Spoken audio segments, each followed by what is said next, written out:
Hello and welcome back to Kim Reads. We are on Chapter 8 of Among the Hidden. One cool raining morning, a few weeks later, Luke's family left in such a rush they barely had time to say goodbye. They dashed out the door after breakfast, Matthew and Mark complaining about their packed lunches. Dad calling back, "I'm going to that auction up at Shidlesville, won't be home until supper." Mother hurried back and handed Luke a bag of cracklings and 3 pears and some biscuits from the night before. She muttered, "So you won't get hungry," and gave him a quick kiss on the head.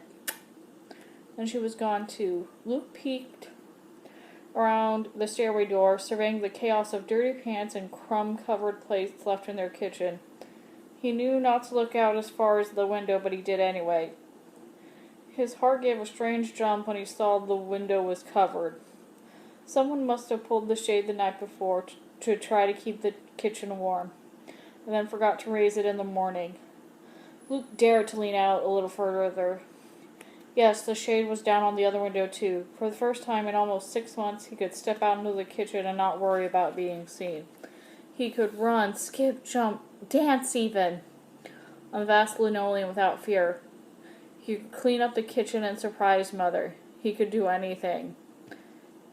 He put his right foot out, tentatively, not quite daring to put his full weight on it.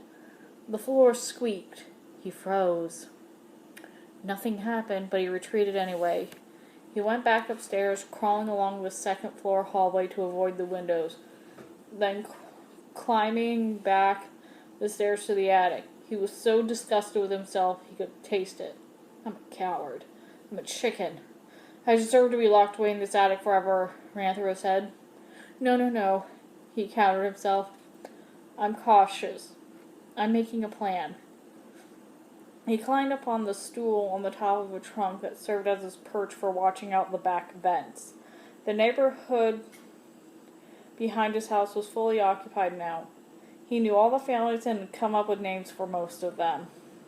The big Carr family had 4 expensive cars sitting in their driveway. The Gold family all had the hair color of sunshine.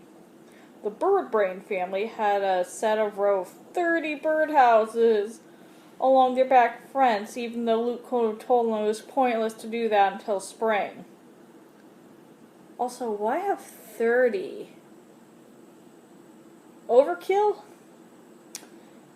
The house you could see the best, right behind the gardener's backyard, was occupied by the Sports family. 2 teenage boys lived there, and their deck overflowed with soccer balls, baseball bats, tennis rackets, basketballs, hockey sticks, and apparatus from games Luke could only guess at. Today he wasn't interested in games. He was interested in seeing the families leave. He had noticed before that all the houses were empty by 9 in the morning, with kids off to school and grown-ups off at work.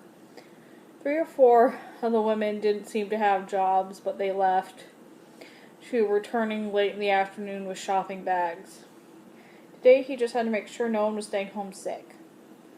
The Gold family left first, 2 blonde heads in one car, 2 blonde heads in the other. The Sports family was next, the boys carrying football pads and helmets, their mother teetering on high heels.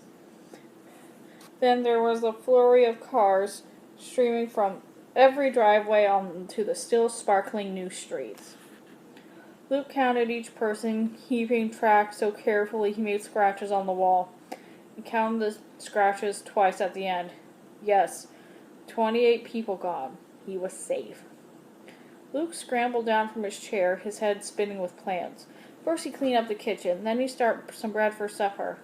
He'd never made bread before, but he'd watched Mother a million times. And maybe he could pull the shades in the rest of the house and clean it thoroughly. He couldn't vacuum, that'd be too loud. But he could dust and scrub and polish. Mother would be so pleased. Then in the afternoon, before Matthew or Mark or the kids in the neighborhood got back, he could put something on for supper. Maybe tomato soup. Why, he could do this every day. He never considered housework or cooking particularly thrilling before. Matthew and Mark always scoffed at it as women's work. But it was better than nothing.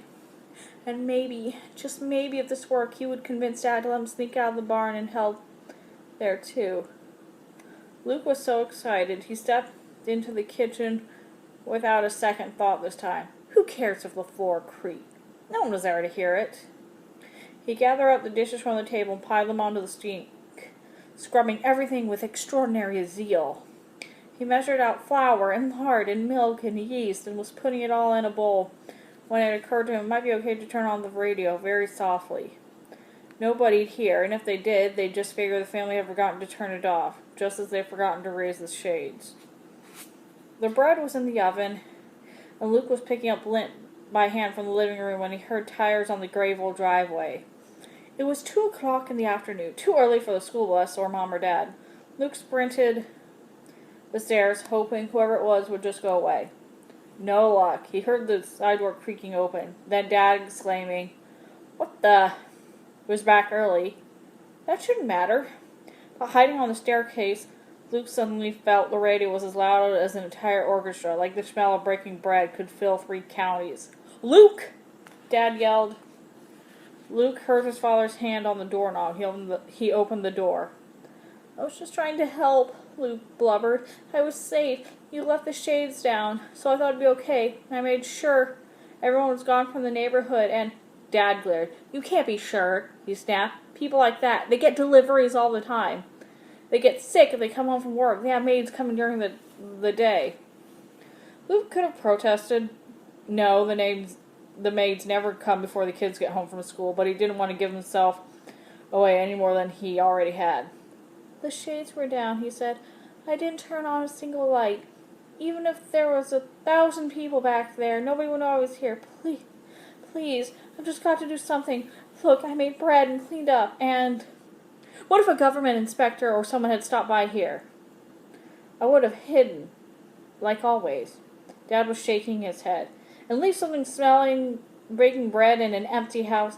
You don't seem to understand," he said. "You can't take any chances. You can't because..." At that precise moment, the buzzer on the oven went off, sounding as loud as a siren. Dad gave Luke a dirty look and stomped over to the oven. He pulled out 2 bread pans and tossed them on the stovetop. He flipped off the radio. "I don't want you in this kitchen again," he said. "You stay hidden. That's an order." He went back out the door without looking back. Luke fled upstairs. He wanted to stomp angrily, but he couldn't. No noise allowed. In his room, he hesitated, too upset to read, too restless to do anything else. He kept hearing, "You stay hidden. That's an order," echoing his ears. But he'd been hidden. He'd been careful. To prove his point, to himself at least, he climbed back up his porch by the back fence and looked out the quiet neighborhood. All the driveways were empty. Nothing mowed. Not even the flag on the Golden family's flagpole or the spokes on the Braden family's fake windmill. And then out of the corner of his eye, Luke caught a glimpse of something behind one window of the Sports family's house. A face. A child's face. In a house where 2 boys had already lived.